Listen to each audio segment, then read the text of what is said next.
하나님께 영광의 박수 올리겠습니다. 우리 다 같이 믿음으로 고백하겠습니다. 예수님이 함께 하십니다. 한 번 더 고백합니다. 예수님은 나의 힘이십니다. 네, 날마다 예수님과 함께 또 주님 주시는 능력으로 살아가시기를 주님의 이름으로 축복합니다. 오늘 이 시간에는 오로지 기도에 힘쓰더라, 이와 같은 제목으로 사도행전 강의 세 번째 시간을 갖도록 하겠습니다.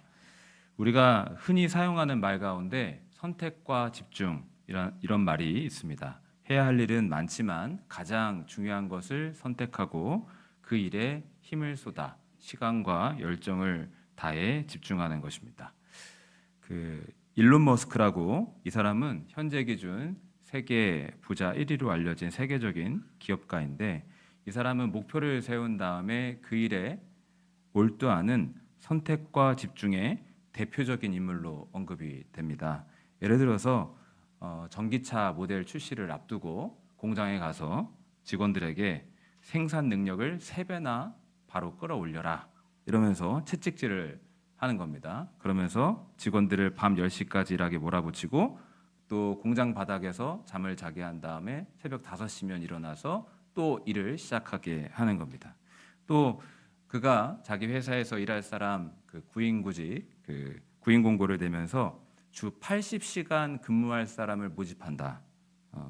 주 80시간은 굉장히 오랜 시간입니다. 우리나라 같은 경우에는 주 52시간 정도 최대 하게 되어 있는데, 그런 공고를 내면서 나와 함께 이렇게 집중해서 정말 일에 미쳐서 일할 사람을 찾는다, 이렇게 했습니다.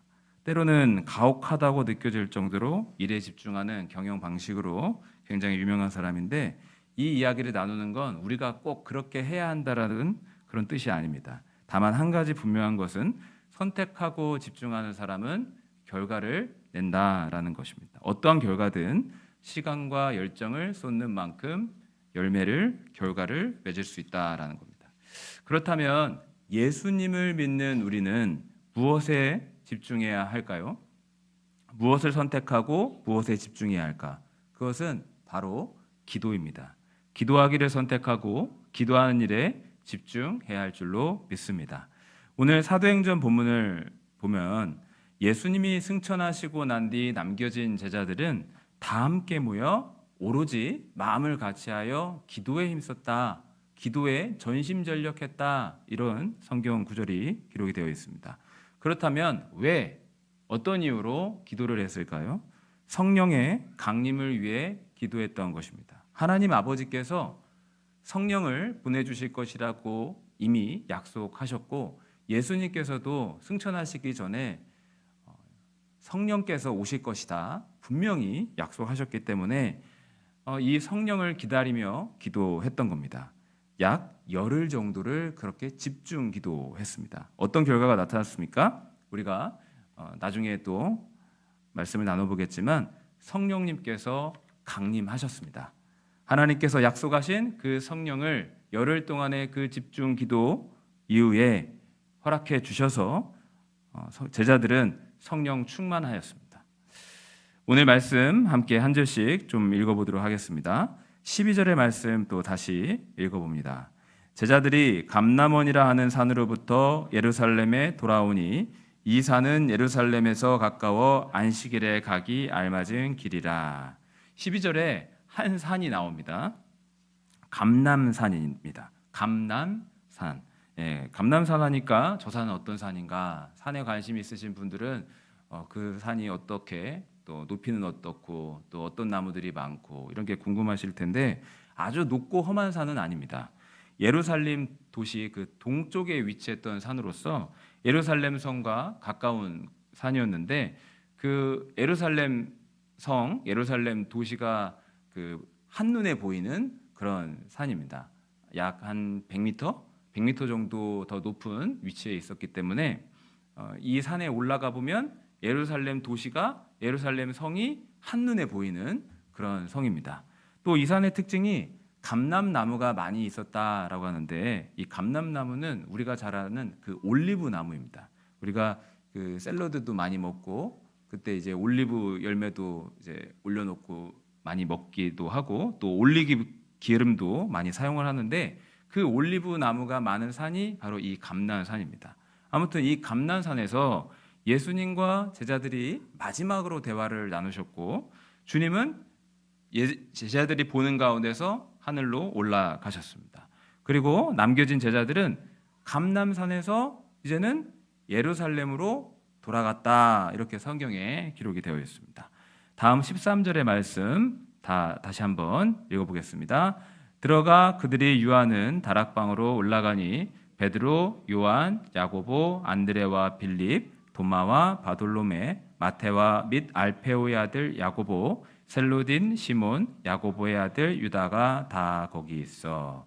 13절을 보니까 감람산에서 내려와서 예루살렘으로 제자들이 돌아왔다라고 합니다. 그리고 어디로 갔다고 말하고 있냐면 한 다락방으로 갔다라고 기록하고 있습니다. 성경에서는 이 다락방의 그 이름을 부르고 있는 어떤 정확한 명칭은 없지만 우리는 흔히 이 다락방을 마가의 다락방이라고 부릅니다. 다 들어보셨을 텐데 성경에는 마가의 다락방이라고 기록은 안 되어 있습니다만 우리는 흔히 이 다락방을 마가의 다락방이다라고 말을 합니다.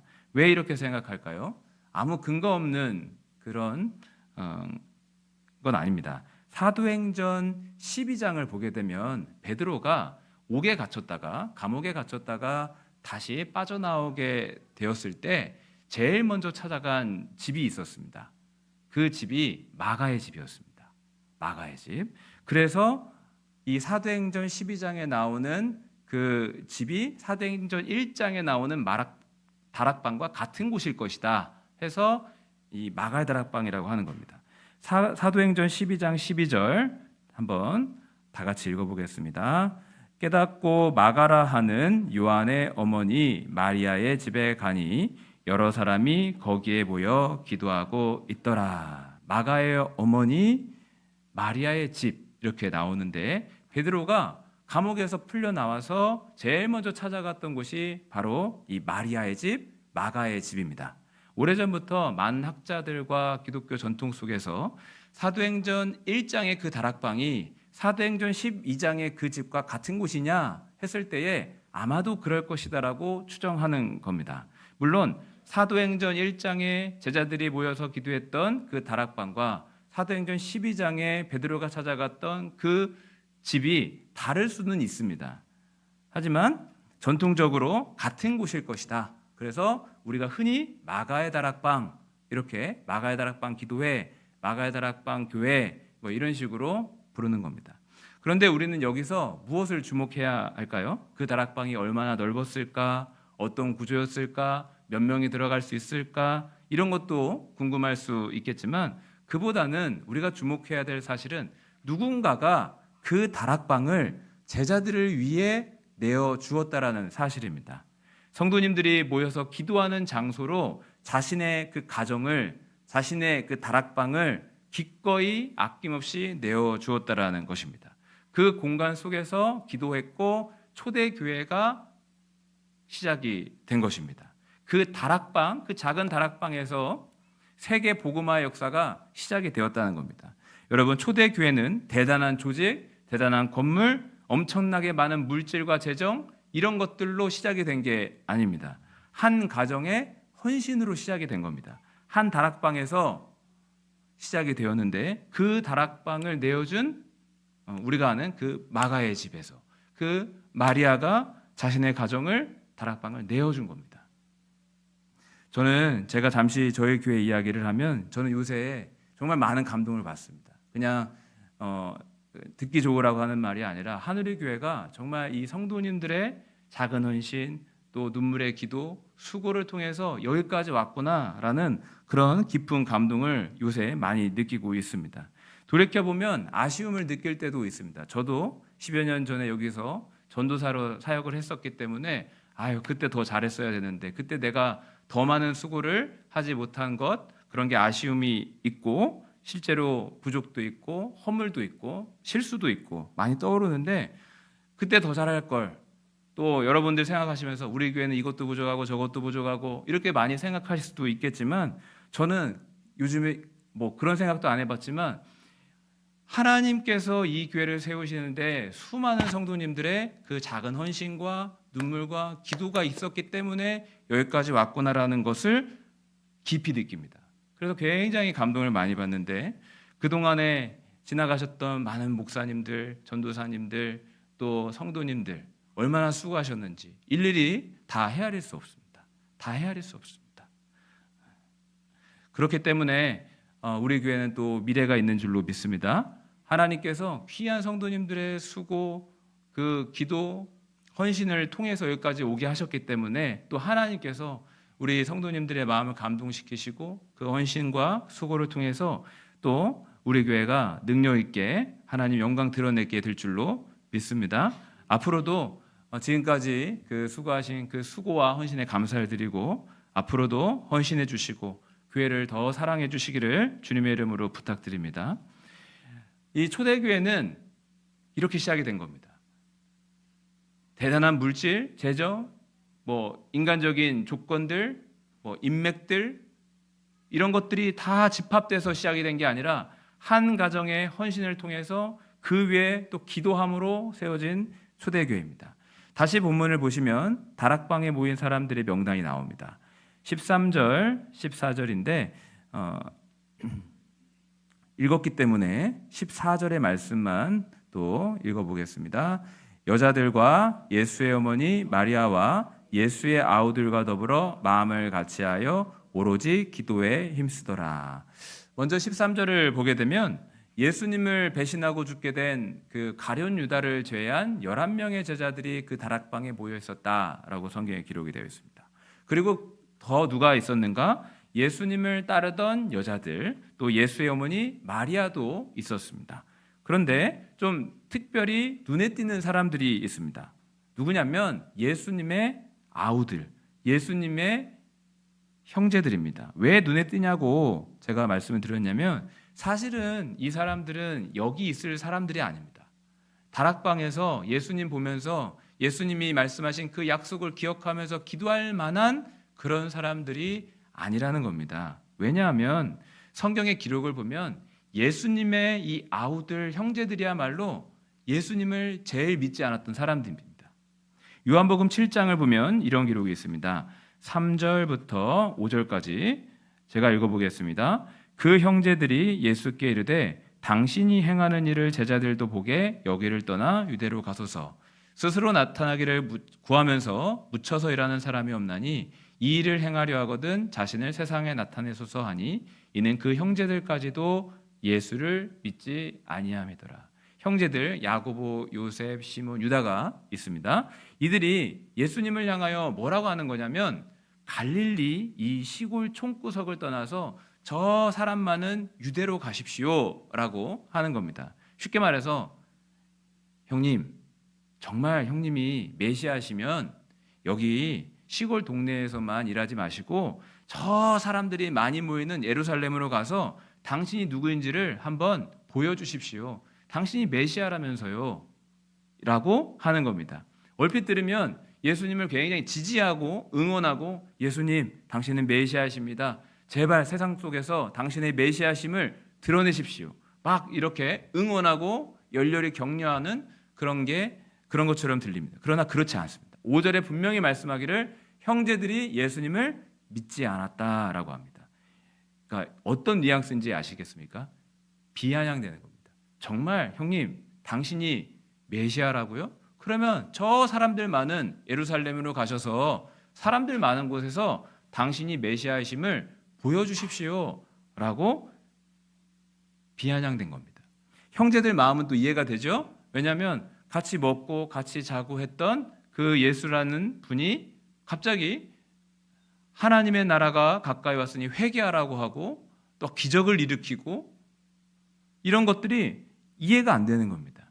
그래서 형제들은 예수님을 믿지 않았다라고 합니다. 그런데 사도행전의 기록을 보니까 완전히 달라진 기록이 있습니다.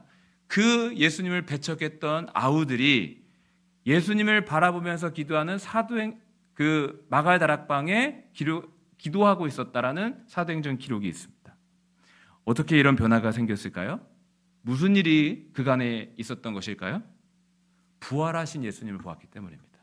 십자가에서 죽으신 예수님, 그 갈보리 언덕에서 피투성이가 된 채 머리에 그 가시로 찔려서 머리에서부터 피가 철철 흐르고 창에 찔리고 채찍질에 당하시고 또 못에 박힌 채 온몸이 피투성이가 된 채 죽으셨던 그 예수님이 제 눈앞에 나타나 예수님께서 말씀하시고 같이 먹으시고 같이 일하시고 이런 모습을 똑똑히 눈으로 본 겁니다. 부활의 목격자가 된 겁니다. 그래서 이 제자들은, 이 형제들은 형제가 아니라 예수님의 제자가 된 겁니다. 훗날 야고보는 예루살렘 교회 지도자가 되었고요. 우리가 잘 아는 그 야고보서, 그 야고보서가 바로 예수님의 아우였던 야고보가 기록한 것입니다. 또 유다서도 마찬가지로 아우였던 유다가 기록한 것입니다. 여러분, 예수님은 다시 사셨습니다. 죽음과 사망을 이기시고 부활하신 우리의 구세주인 줄 믿으시길 주의 이름으로 축복합니다. 지금도 살아계시고 하나님 보좌 우편에 앉아 계시고 그분의 영으로 그분을 영접하는 모든 이들에게 주님께서는 찾아오셔서 예수님 항상 우리와 함께 하십니다. 예수님의 그 부활의 능력을 경험하며 사시기를 주님의 이름으로 축복합니다. 예수님께서 말씀하시기를 나는 부활이요 생명이다. 나를 믿는 자는 죽어도 살겠고 무릇 살아서 나를 믿는 자는 영원히 죽지 아니하리니 이것을 네가 믿느냐? 예수님은 부활의 주님입니다. 그분은 사망과 죽음을 이기셨습니다. 그래서 우리가 예수님을 믿고 그분을 따라가면서 사망과 죽음을 이기고 부활 천국을, 영원한 천국을 누리게 되는 것입니다. 여러분, 예수님을 믿으시고 부활의 권능을 경험하시기를 주님의 이름으로 축복합니다. 14절의 말씀을 다시 보겠습니다. 같이 읽었던 말씀이지만 다시 한번 보겠습니다.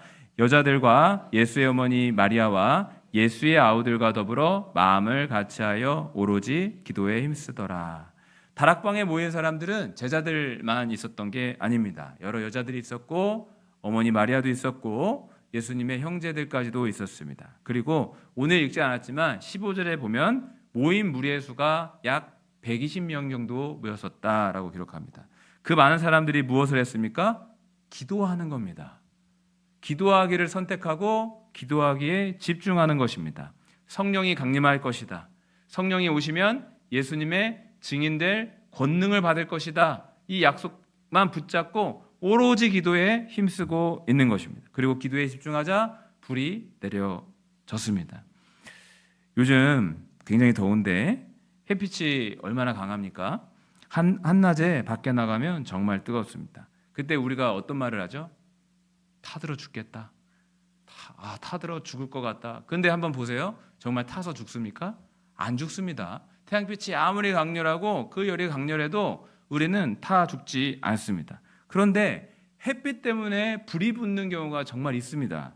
어렸을 때 해보셨는지 모르겠지만 그 돋보기로 그 볼록 렌즈로 그 햇빛을 한 곳에 모으면은 조금 있다가 색종이나 뭐 나뭇잎이나 또 이런 작은 종이, 휴지 같은데 불이 금세 붙습니다. 빛을 한 곳에 모으면 에너지가 생기고 또 온도가 올라가고 불이 나는 겁니다. 신기하죠? 아무리 태양빛이 강력해도 빛이 흩어져 있을 때에는 우리에게 불이 붙지 않는데 그 태양빛을 그 볼록 렌즈로 한 곳에 모으면 금세 불이 난다라는 거예요. 기도의 원리는 이런 겁니다. 마음을 다해 전심으로 온 마음으로 기도할 때 하나님의 역사는 나타나는 것입니다. 우리의 마음이 때로는 세상 일로 또 분주함으로 흩어져 있을 때가 많이 있습니다. 그럴 때 우리는 마음을 모아야겠습니다. 우리는 마음을 모아서 무릎을 꿇고 두 손을 들고 하나님 앞에 기도해야겠습니다.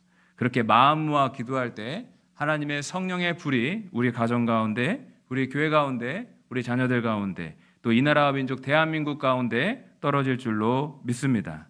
여러분, 오늘 우리가 기도했으면 좋겠습니다. 마음을 모으기를 소망합니다. 또 이를 위해서는 좀 구체적인 실천해야 될 내용이 있는데 그게 뭐냐면 몸을 먼저 드리는 겁니다. 몸을 먼저. 성경에 보면은 모이기를 패하는 어떤 사람들의 습관과 같이 하지 말아라 라고 하면서 성도님들이 함께 모이기를 힘써야 된다라고 합니다. 물론 어떤 분들은 이 이야기를 들으면 마음을 모으면 되지. 내가 어디에 있건 삶의 자리가 다 다양하고 그 자리에서 마음을 모아 기도하면 되지. 굳이 예배당에 모여야 되느냐라고 하면서 마음 중심으로 이야기를 이렇게 풀어나가시는데 그것도 맞습니다. 삶의 모든 자리가 예배의 자리이기 때문에 모든 자리에서 우리 예배할 수 있고 마음을 모을 수 있습니다. 그런데 그렇다고 해서 몸을 들여 예배하는 것이 중요하지 않다라고 해서는 안 됩니다. 오히려 성경은 몸을 들여 모이기를 힘써서 예배하는 것을 굉장히 중요하게 가르칩니다. 특별히 로마서 12장 1절의 말씀을 한번 읽겠습니다. 로마서 12장 1절입니다.